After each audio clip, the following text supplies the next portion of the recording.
And now we are going to discuss about the fourth type of permanent mould casting, that is called your squeeze casting.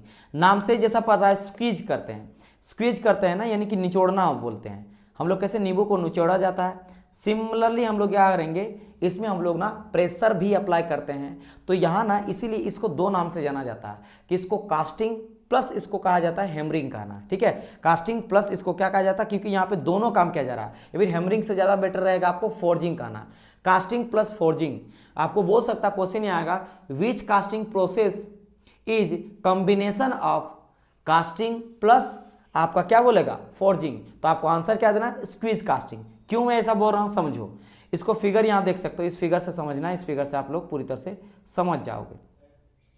देखो अगर आप इसको ध्यान से देख रहे हो तो आपको क्या मिल रहा है डियर स्टूडेंट, यहाँ आप देखोगे सबसे पहले यहाँ पे क्या लिया गया है, तो माय डियर स्टूडेंट यहाँ पे सबसे पहले एक डाया लिया गया, अपर डाया है, ठीक है, अपर डाया है, नीचे में आपका बॉटम डाया है।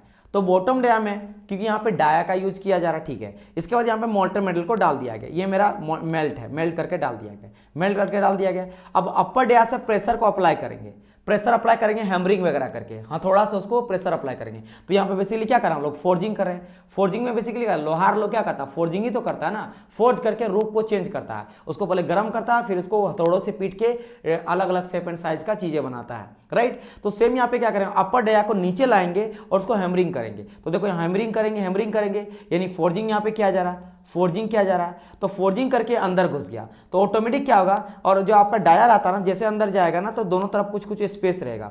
आप यहाँ ग्रीन कलर से देखो, यहाँ पे कुछ स्पेस मिल जाएगा, खाली जगह, और यहाँ पे भी कुछ स्पेस मिल जाएगा, और नीचे में भी कुछ मिल जाएगा। तो इन जगहों पे सिर्फ मेटल आएगा। देखो तीनों जगह पे मैं आपको मेटल दिखाई दे रहा है, एक यू जैसा, ठीक है, और बाकी में डाई पूरा अंदर हो गया। तो इसको लोग फोर्ज करते हैं, जोर जोर से हम लोग क्या करते हैं, उसको हैमर किया जाता है। और उसके बाद जब फाइनल आपको प्रोडक्ट मिलेगा तो यही फिर हम लोग ऊपर उसको निकाल लेंगे, ऊपर वाला डाई को निकालेंगे। तो आफ्टर जब वो ठंडा हो जाएगा, सॉलिडिफाई हो जाएगा, तो फाइनल प्रोडक्ट मेरा इस तरह से मिल जाएगा।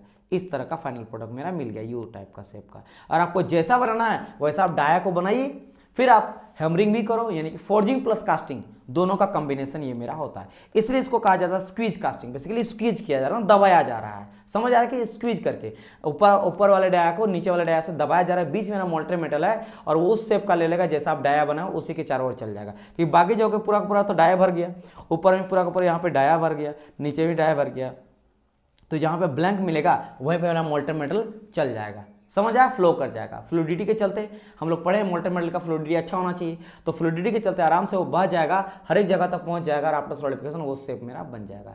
तो यहाँ पे आपने क्या करा, कास्टिंग करा और फोर्जिंग भी करा, that is why it's a combination of casting and forging, ठीक है। और प्लंजर से फोर्स अप्लाई करता है, देखो फिगर में भी वही समझाया गया है। नीचे में एक डाया नजर आ रहा है, ये मेरा डाया है, और फिर से इस डाया को हम लोग खोलते हैं क्योंकि it's a example of permanent mould casting. ये भी मैं परमानेंट मोल्ड है, तो हम लोग ब्रेकडाउन नहीं करेंगे, ब्रेकडाउन तोड़ेंगे नहीं, हम लोग डाय को तोड़ेंगे नहीं। तो देखो ये पहला पार्ट हो गया डाय का, दूसरा पार्ट हो गया, तो दोनों अलग अलग हो जाएगा। क्लैम्प करके इसको जोड़ देते हैं, फिर ये मोल्टर मेटल हम लोग यहाँ पे क्या कर देंगे, फिल कर देंगे, ठीक है। यहाँ पे मैंने मोल्टर मेटल फिल कर दिया, ब्लू कलर से क्या है मेरा मोल्टर मेटल है।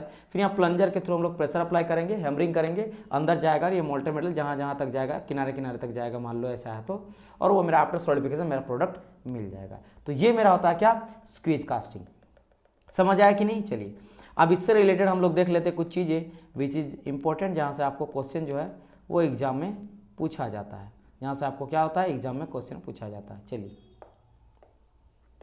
सेम फिगर यहाँ पे भी वही समझाया गया यहाँ पे, ठीक है। यहाँ पे सबसे पहले मोल्टर मेटल को पोर किया जा रहा है, फर्स्ट फिगर में आप देख सकते हो, ठीक है। मोल्टर मेटल को यहाँ पे क्या किया जा रहा है, पोर किया जा रहा है। उसके बाद अगर आप सेकंड फिगर की आओगे तो सेकंड फिगर में क्या किया जा रहा है, ऊपर वाले डाया को प्रेशर हैमरिंग के थ्रू अंदर डाला जा रहा है, और ये देखो इस तरह का शेप ले लिया, फाइनल मेरा प्रोडक्ट ये मेरा मिल जाता है। इसको हम लोग बाद में फिर इजेक्ट कर लेते हैं, बस, ठीक है। ये सिंपल सा आपका इसमें मेरा प्रोसेस होता है।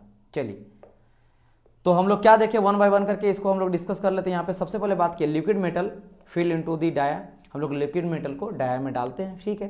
एक्सटर्नल प्रेशर हम लोग उसमें अप्लाई करते हैं, obtain on the liquid metal through the plunger, plunger के थ्रू हम लोग एक्सटर्नल फोर्स अप्लाई करते हैं, हैमरिंग वगैरह करते हैं, यानी कि फोर्जिंग बेसिकली किया जाता है। तो it's a combination of casting and forging, समझ आया। मैं इसलिए कहा कास्टिंग भी फोर्जिंग भी करते हैं, प्रेशर अप्लाई करते हैं। Pressure applied by the plunger will decide the shape and size of the casting.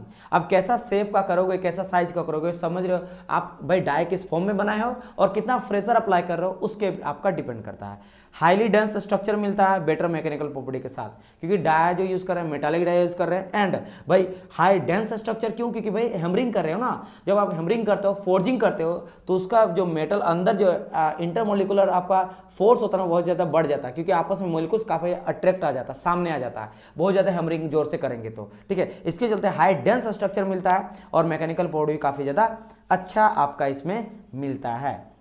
तो that is your fourth type of permanent mould casting, ठीक है। फिर एप्लीकेशन का बात करा गया, जैसे आपका ब्रेक शू हो गया एल्युमिनियम का बनाते हैं, या फिर बुशेस हो गया जो ब्रासेस वगैरह का बनाया जाता है, ये किससे बनाया जाता है, आपका स्लश कास्टिंग से ही बनाया जाता है।